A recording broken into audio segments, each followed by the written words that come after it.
Hello everyone, welcome to this channel.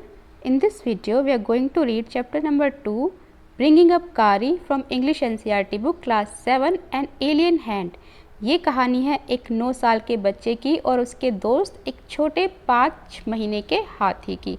तो किस तरीके से वो दोनों एक दूसरे की केयर करते हैं, कैसे कारी एक दिन उसको और एक लड़के को डूबने से बचाता है, क्या क्या चीज़ें होती है, ये हम स्टोरी में देखेंगे। तो चलिए पढ़ते हैं और जानते हैं।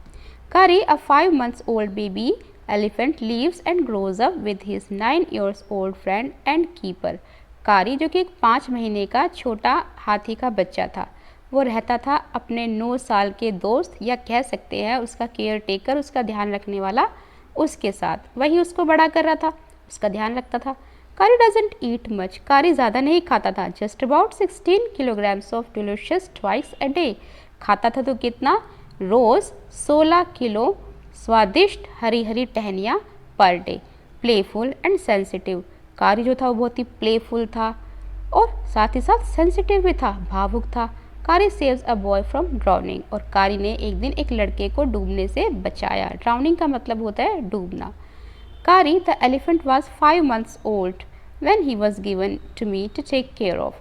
तो यहाँ पर वो बच्चा कह रहा है कि कारी जो कि एक हाथी है वो सिर्फ 5 महीने का था जब उसको मुझे दिया गया इसका ध्यान रखने के लिए, इसको बड़ा करने के लिए। आई वॉज 9 years ओल्ड, मैं 9 साल का था। And I could reach his back if I stood on tiptoe, और मैं उसकी पीठ पर चढ़ सकता था अगर मैं अपना पैरों के बल अंगूठे पर बिल्कुल खड़ा हो जाऊं। He seemed to remain that high for nearly 2 years, और वो बहुत ऊंचा लग रहा था, 2 साल के अंदर ही काफ़ी ऊंचा वो हो गया था। We grew together, that is probably why I never found out just how tall he was. तो हम दोनों साथ साथ बड़े हो रहे थे, तो इसलिए शायद मुझे पता नहीं चल पाया कि वो इतनी जल्दी इतना लंबा हो गया, इतना बड़ा हो गया।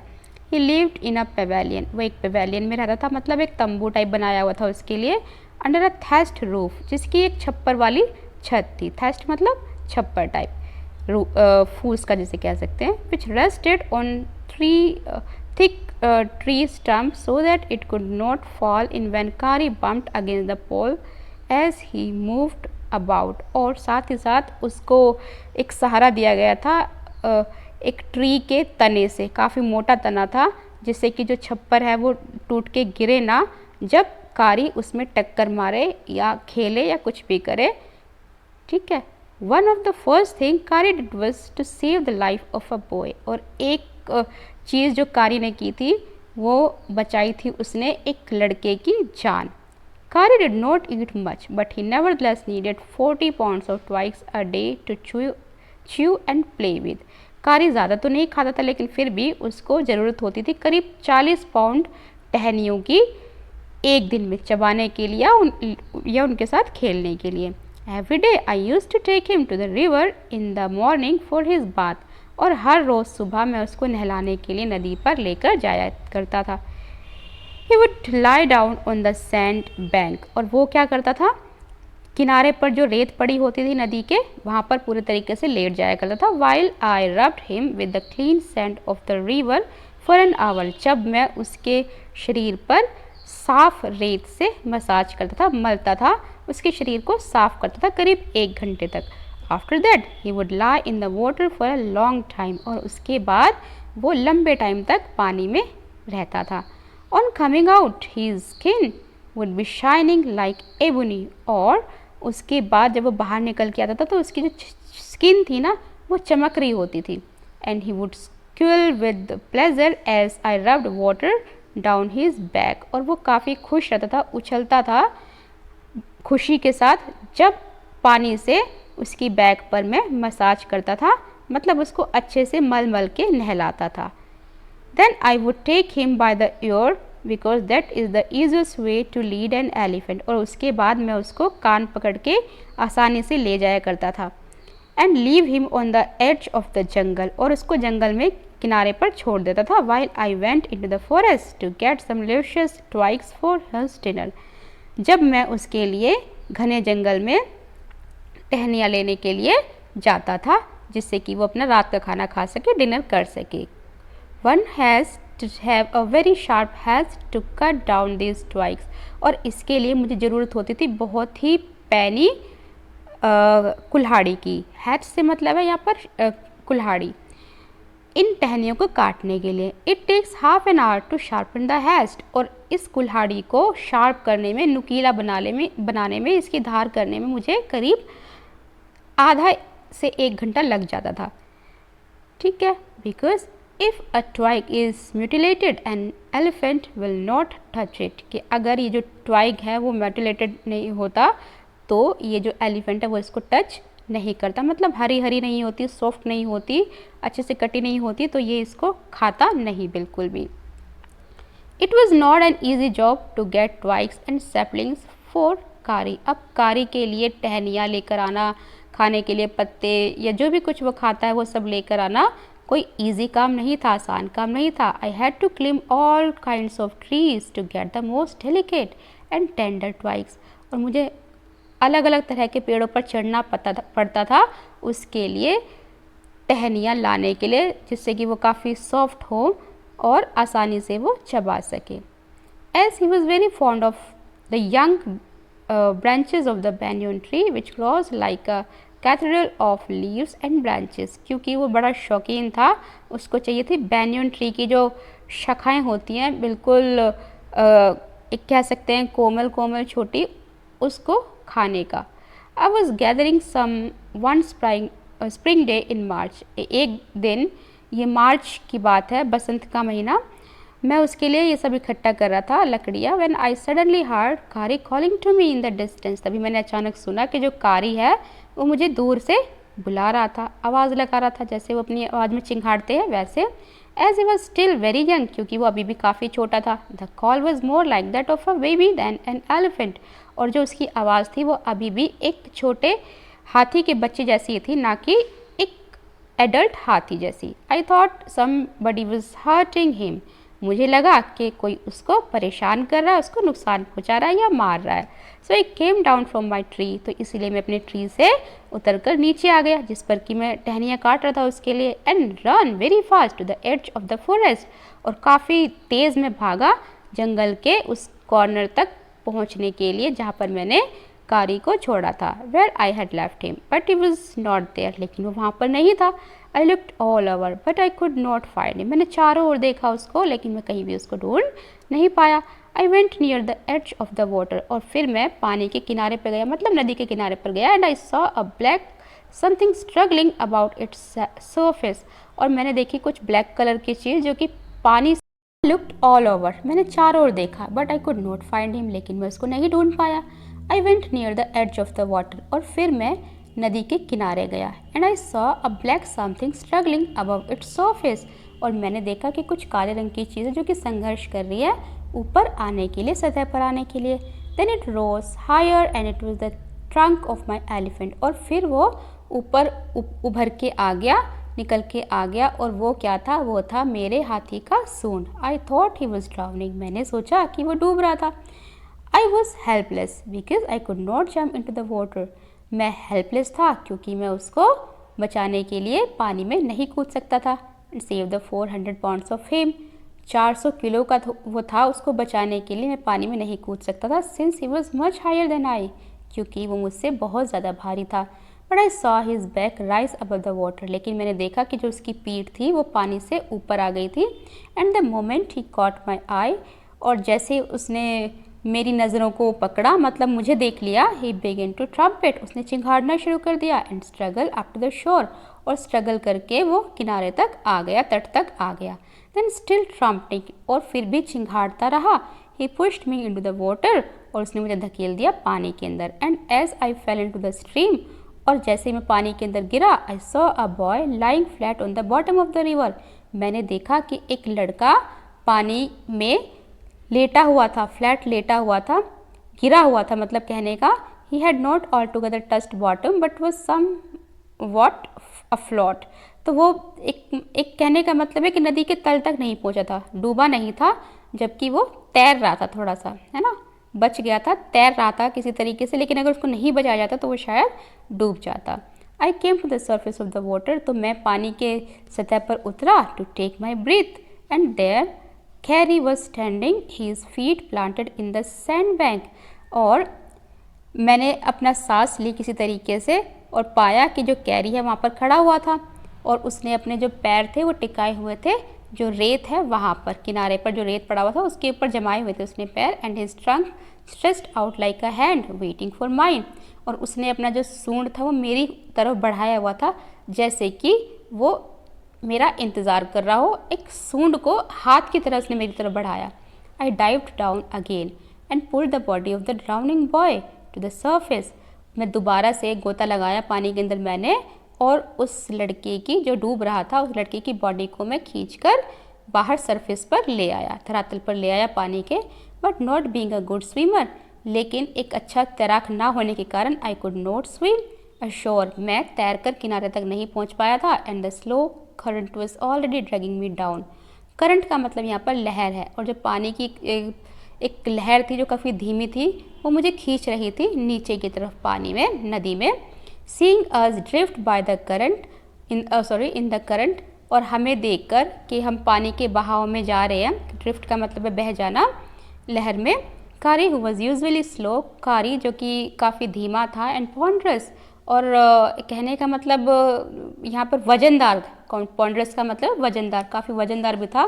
Suddenly darted down like a hawk, तो वो चुपचाप आया जैसे कि एक चील होती है या बाज होता है उसकी तरह, पानी के आधे रास्ते तक वो आ गया था, आधे पानी में आ गया था। Where I saw him stretch out his trunk again, तो मैंने देखा और कि वो जो अपना ट्रंक है उसको दोबारा मेरी तरफ बढ़ा रहा था। I raised up my hand to catch it, और मैंने अपना हाथ बढ़ाया उसकी सूंड को पकड़ने के लिए। एंड इट स्लिप्ड, और जो मेरा हाथ था वो फिसल गया और मैं उसकी सूंड को नहीं पकड़ पाया। I found my self going under the water again, और मैंने पाया कि मैं पानी के अंदर जा रहा हूँ फिर से, मतलब डूबने जैसी कंडीशन उसकी हो गई थी, ये पिक्चर में देख पा रहे हो। But this time I found that the water was not very deep, लेकिन इस बार मैंने पाया कि जो पानी है वो ज़्यादा गहरा नहीं था। So I sank to the bottom of the river, इसीलिए मैं थोड़ा सा डूब गया पानी का जो रिवर का जो बॉटम था वहाँ तक। एंड डबल्ड माई फीट, और अपनी जो मुट्ठियाँ थी मैंने वो भींची पानी के अंदर, और एक अचानक से किक लगाकर जो रिवर बेड था यानी कि नदी का जो धरातल था उससे अपने पैरों को मैंने ज़ोर से उठाया, किक लगा के बाहर में आ गया इस तरह से जैसे so shot upward like an arrow, जैसे कि कोई तीर निकलता है ना। In spite of the fact that I was holding the drowning boy, और मैंने अपने हाथों में उसकी बॉडी को, जो कि लड़का डूब रहा था, उसको भी पकड़ा हुआ था। As my body rose above the water I felt a lasso around my neck, तो जैसे ही मेरी बॉडी जो थी वो पानी से ऊपर आई, मैंने अपने गर्दन के चारों ओर कुछ लिपटा हुआ पाया। दिस फ्राइटन मी, और उसने मुझे डरा दिया काफ़ी। I thought some water animal was going to swallow me, मैंने सोचा कि शायद कोई पानी का जानवर है जो मुझे निकलने जा रहा था। आई हर्ड खारी स्क्विलिंग, और मैंने सुना कि जो कारी था वो चिंघाड़ रहा था। स्क्विलिंग का मतलब यहाँ पर चिंघाड़ना है। And I knew it was his trunk about my neck, और मैं जानता था कि ये उसकी ही ट्रंक है यानी कि सूंड है जो मेरे चारों ओर है गर्दन के। ही पुल्ड अस बोथ अशोर, और वो हम दोनों को खींचकर किसी तरीके से तट पर ले आया। कारी वॉज लाइक अ बेबी, कारी जो था वो एक बच्चे की तरह था। He had to be trained to be good, and if you did not tell him when he was naughty, तो कैरी एक बच्चे की तरह था और उसको ट्रेन करने की ज़रूरत थी, मतलब सिखाने की ज़रूरत थी अच्छा बनाने के लिए, ठीक है। और साथ ही साथ जब वो शरारतें करता था तो उस टाइम पर उसको बताना भी ज़रूरी था। He was up to more mischief than ever, और अगर नहीं बताते तो पहले से ज़्यादा शरारती होता जा रहा था या हो जाएगा आगे चल के। तो कहने का मतलब है कि ट्रेनिंग देना, उसको सिखाना ज़रूरी था। For instance one day somebody gave him some bananas to eat, एक दिन क्या हुआ, किसी ने उसको कुछ बनाना दिए खाने के लिए, केले दिए। Very soon he developed a great love for ripe bananas, और जल्द ही उसको उसके मन में जो बनानास थे, पके हुए केले थे, उसके प्रति बहुत ज़्यादा लगाव हो गया। मतलब कहने का बहुत अच्छे उसको खाने में वो लगने लगे, उसका आदी वो हो गया। He used to keep large plates of fruit on a table near a window in the dining room, और डाइनिंग रूम में वो आदी हो गया था, उसके लिए एक बड़ा सा टेबल भर के फ्रूट्स का रख देते थे। One day all the bananas on that table disappeared. एक दिन क्या हुआ, जो बनानाज रखे हुए थे टेबल पर वो सारे के सारे गायब हो गए। And my family blame the servants for eating all the fruits in the house. और मेरे जो घर वाले थे ना, उन्होंने नौकरों पर इल्ज़ाम लगाया कि वो सब बनानास खा गए या फ्रूट्स खा गए। A few days later the fruit disappeared again. कुछ दिन बाद जो फल थे वो फिर से गायब हो गए। This time the blame was put on me. इस बार जो इल्ज़ाम लगाया गया वो मेरे ऊपर लगाया गया। And I new I had not done it. और मैं जानता था कि ये मैंने नहीं किया। It made me very angry with my parents and the servants. और इससे मैं बहुत ज़्यादा नाराज़ हो गया अपने माता पिता से और साथ ही साथ उन नौकरों से भी। For I was sure that they had taken all the fruit. और मुझे ये यकीन था कि जो सारे फ्रूट्स हैं वो सर्वेंट्स ने ही खाए हैं। The next time the fruit disappeared. अगली बार फिर से जो फ्रूट्स थे वो गायब हो गए। I found a banana all smashed up in carries Pavilion. तो मैंने पाया कि जो बनाना था वो पूरे तरीके से कुचला हुआ था और कैरी के तंबू में पड़ा हुआ था। स्मैश्ड का मतलब कुचल देना। This surprised me very much. और इससे मुझे बहुत ज़्यादा आश्चर्यचकित में हो गया ये जानकर। For I had never seen fruits there. क्योंकि मैंने कभी वहाँ पर फ्रूट्स नहीं देखे थे। And you know he had always lived on twigs. और मैं ये भी जानता था और आप भी जानते हो इस चीज़ को, जैसे कि मैंने बताया कि वो तो टहनियाँ खाता था, उस पर ज़िंदा रहता था, फ्रूट तो कभी खाता नहीं था। Next day while I was sitting in the dining room wondering whether I should take some fruits from the table without my parents' permission। और अगले दिन जब मैं बैठा हुआ था डाइनिंग रूम में और आश्चर्यचकित था, सोच रहा था कि क्या मैं कुछ फ्रूट्स जो हैं वो टेबल पर रखे हुए हैं उनको ले लूँ बिना मेरे पेरेंट्स की परमिशन के। A long black thing very much like a snake suddenly came through the window. तो उस टाइम पर मैंने देखा कि एक लंबी सी काले रंग की चीज़ थी जो कि एक लग रही थी जैसे कि कोई सांप हो। अचानक से विंडो से गुजरते हुए मैंने देखा और वो गायब हो गई। विद ऑल द बनानाज, सारे के सारे बनानाज के साथ। I was very much frightened. मैं बहुत ज़्यादा डर गया था अंदर से। Because I had never seen snake eat bananas. क्योंकि मैंने कभी नहीं देखा था, ना ही सुना था कि जो सांप है वो बनाना खा जाते हैं। And I thought it must be a terrible snake. और मैं सोच रहा था कि कोई भयानक सांप है that would sneak in and take fruit, जो कि बार बार जो फ्रूट्स हैं उनको गायब कर लेता है, खा जाता है। I crept out of the room and with great fear in my heart ran out of the house. तो मैं अपने कमरे से रेंगते हुए बाहर निकला बड़े ही डर के साथ। मेरा जो दिल था वो अंदर से डरा हुआ था। तो मैं घर से बाहर आया feeling sure that the snake would come back into the house. और मुझे विश्वास था कि जो सांप है वो दोबारा से वापस आएगा घर में। Eat all the fruit and kill all of us. क्या खाने के लिए? फ्रूट्स को खाने के लिए और हम सबको मार देने के लिए। कुल मिलाकर जो कैरी का सूंड था वो समझ रहा था कि ये कोई सांप है। ये आप पिक्चर में देख पा रहे हो। एज आई वेंट आउट, और जब मैं बाहर आया, I saw carries back disappearing in the direction of the Pavilion. Carry की जो पीठ थी गायब होते हुए दिखाई दी। किस तरफ? अपने पेविलियन की तरफ जाते हुए, उसी दिशा में। And I was so frightened, और मैं भयभीत था। That I wanted his company to cheer me up, क्योंकि मैं चाहता था कि मेरा जो डर दूर करने के लिए वो मुझे मिल जाए, उसका साथ मुझे मिल जाए, क्योंकि मैं सांप से डरा हुआ था। I run after him into the Pavilion, और मैं भागते भागते उसके पीछे पीछे पेविलियन तक गया। And I found him there eating bananas, और मैंने पाया वहाँ पर वो बनानास खा रहा था। I stood still in astonishment, और मैं वहाँ पर खड़ा हुआ था बड़े ही आश्चर्य के साथ।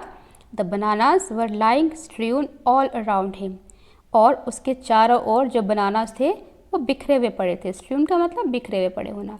ही stretched out his trunk and reached for one far away from where he was standing, और उसने अपना ट्रंक बढ़ाया और दूर से जो है जहाँ पर मैं खड़ा हुआ था, वो खड़ा हुआ था, वहाँ से अपना केले उठाने के लिए। That instant the trunk looked like a black snake, और उस टाइम पर जो मुझे लगा, ऐसे लगा जैसे कि वो काले रंग का कोई सांप है। And I realise that Kari was the thief, और मुझे महसूस हुआ कि ये कोई सांप नहीं, ये तो कैरी है जिसने कि चोरी की थी। I went to him, pulled him out by the ear, और मैं उसके पास गया और उसको कानों से खींचते हुए लेकर आया बाहर।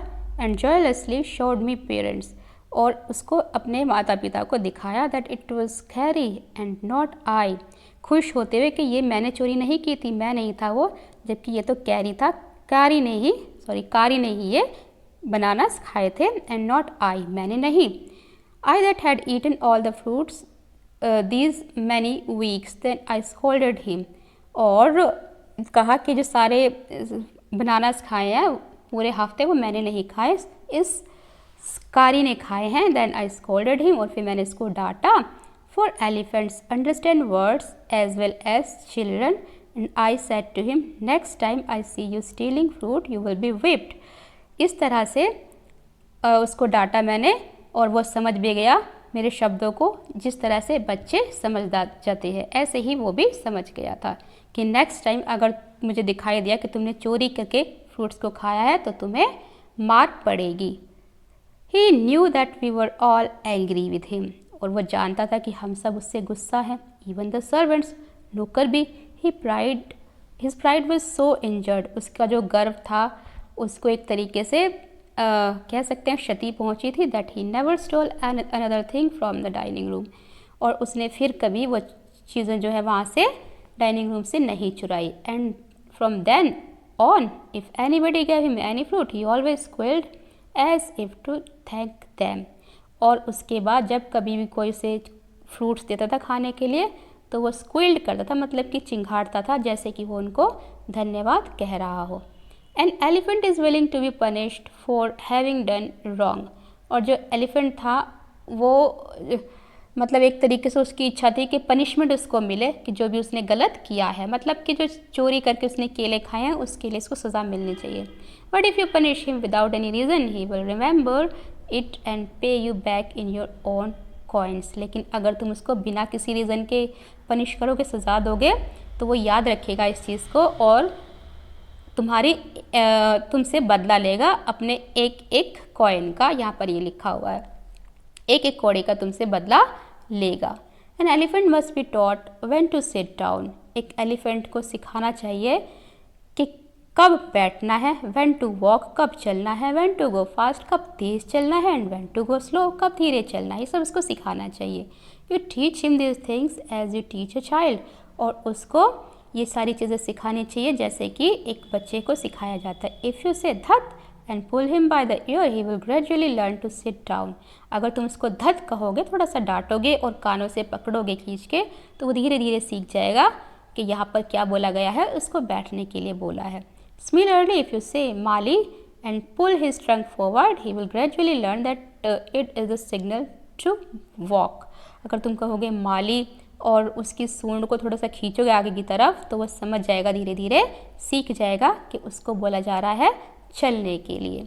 Kari learned Mali after 3 lessons, but it took him 3 weeks to learn Dhat. अब कारी जो था वो 3 लेसन्स में ही 3 बार सिखाने में ही सीख गया माली का मतलब, लेकिन उसको 3 हफ्ते लग गए धत का मतलब समझने में कि कब बैठना है इस चीज़ को। It was no good at sitting down, वो बैठने में, नीचे बैठने में अच्छा नहीं था। And do you know why an elephant should be taught to sit down, और क्या तुम जानते हो कि एक एलिफेंट को क्यों सिखाना चाहिए कि कब बैठना है? Because he grows taller and taller than you would who take care of him, so that when he is 2 or 3 years old you can only reach his back with a ladder, क्योंकि वो समय के साथ साथ बढ़ता चला जाता है, काफ़ी बड़ा ऊंचा होता चला जाता है और आपको उसकी देखभाल करनी पड़ती है, ठीक है। जबकि वो 2 या 3 साल का हो जाता है तो काफ़ी ऊंचा हाइट में वो हो जाता है, और अगर वो नीचे नहीं बैठेगा तो आपको उस पर सीढ़ी लगाकर चढ़ना पड़ेगा, तो इसीलिए उसे सिखाना ज़रूरी है कि कब बैठना है। It is therefore better to teach him to sit down by saying धत, और इसीलिए ये ज़रूरी है कि उसको सिखाया जाए कहकर धत बैठने के लिए, so that you can climb upon his back, जिससे कि आप उसकी पीठ पर चढ़ जाओ। For who would want to carry a ladder around all the time, और कौन चाहेगा अपने साथ हर टाइम लैडर को लेकर घूमना जब आपने एक एलिफेंट को पाला हो। तो आपको ज़रूरी है कि उसको ये चीज़ सिखाई जाए, अदर देन आपको सीढ़ी लेकर घूमना पड़ेगा उसके चारों ओर हर टाइम, और ये कोई भी नहीं चाहेगा। The most difficult thing to teach an elephant is the master call. और जो सबसे डिफ़िकल्ट चीज़ होती है हाथी को सिखाने की वो होती है master call. It generally takes 5 years to learn it properly. और उसको 5 साल लग गए इसको अच्छे से सीखने में। The master call is a strange hissing हॉलिंग sound. और मास्टर कॉल क्या होता है, एक अजीब तरह की आवाज़ होती है हिसिंग की या हॉलिंग की, मतलब चिंगारने की। As if a snake and a tiger were fighting each other. इस तरह की आवाज़ है जैसे कि कोई सांप और टाइगर लड़ रहे हो आपस में। And you have to make that kind of noise in his ear. और आपको उसी तरह की आवाज़ जो है उसके कानों में करनी पड़ती है। And do you know what you expect an elephant to do when you gave him the master call. और आपको पता है कि आपको क्या एक्सपेक्ट करना चाहिए एलिफेंट से जब आप उसको मास्टर कॉल लगाते हो। If you are lost in the jungle, कि अगर तुम जंगल में कहीं खो गए हो and there is no way out, और कोई तरीका आपके पास नहीं है बाहर निकलने का, and everything is black except the stars above, और सब कुछ अंधेरा हो जाए, अंधेरी रात, वहाँ पर तारों के अलावा कुछ ना हो। You dare not stay very long anywhere, वहाँ पर आपकी हिम्मत ना हो बिल्कुल भी ज़्यादा लंबे समय तक रहने की जंगल में। The only thing to do then is to give the master call. और वहाँ पर उस टाइम पर एक ही चीज़ बचती है कि आप मास्टर कॉल करो। And at once the elephant pulls down the tree in front of him with his trunk. और उस टाइम पर जो हाथी है वो क्या करेगा, जो पेड़ है उसको लाकर सामने गिरा देगा। ठीक है। This frighten all the animals away. और इससे क्या होगा, जब वो पेड़ को उखाड़कर वहाँ पर नीचे गिरा देगा तो आसपास के जो सारे जानवर हैं जंगली वो भयभीत होकर वहाँ से दूर भाग जाएंगे। तो इसीलिए जो मास्टर कॉल है वो उसको सिखाना ज़रूरी है ऐसे टाइम पर अपने आप को सेफ रखने के लिए, बचाने के लिए। As the tree comes crashing down, monkeys wake from their sleep and run from branch to branch. और जैसे ही पेड़ के टूटने की आवाज़ आएगी, जो मंकीज़ होंगे वो वहाँ से अपनी नींद से जग जाएंगे और दूर एक शाखा से दूसरी शाखा पर भागते हुए वहाँ से निकल जाएंगे। You can see them in the moon light. तुम उनको चांदनी रात में देख सकते हो। And you can almost see the stats running in all directions below. और साथ ही साथ आप देख सकते हो हिरणों को भी इधर उधर भागते हुए अलग अलग दिशा में। You can hear the growl of the tiger in the distance. साथ ही साथ तुम दूर तक टाइगर के दहाड़ने की आवाज़ भी सुन सकते हो। Even he is frighten then the elephant pulls down the next tree and the next. हालांकि अगर वो डरा भी हुआ होगा हाथी अंदर से, तब भी वो क्या करेगा, अपने आसपास जो भी पेड़ होंगे ना उनको खींच के उखाड़ के निकाल देगा, बार बार निकालता रहेगा। Soon you will find that he has made a road right through the jungle straight to your house. और धीरे धीरे आपको ये पता चल जाएगा कि हाथी ने आपके लिए पेड़ों को लगाकर उखाड़ कर जड़ से पेड़ों को गिरा कर आपके लिए एक सीधा रोड बना दिया है, जिससे कि आप जंगल से घर तक जा सको। तो यहाँ पर स्टोरी ख़त्म होती है कारी की, ठीक है, और उस बच्चे की। तो आई होप कि आपको समझ आई होगी। अब हम मिलेंगे नेक्स्ट चैप्टर में नेक्स्ट वीडियो के साथ। Till then bye, take care, have a nice day.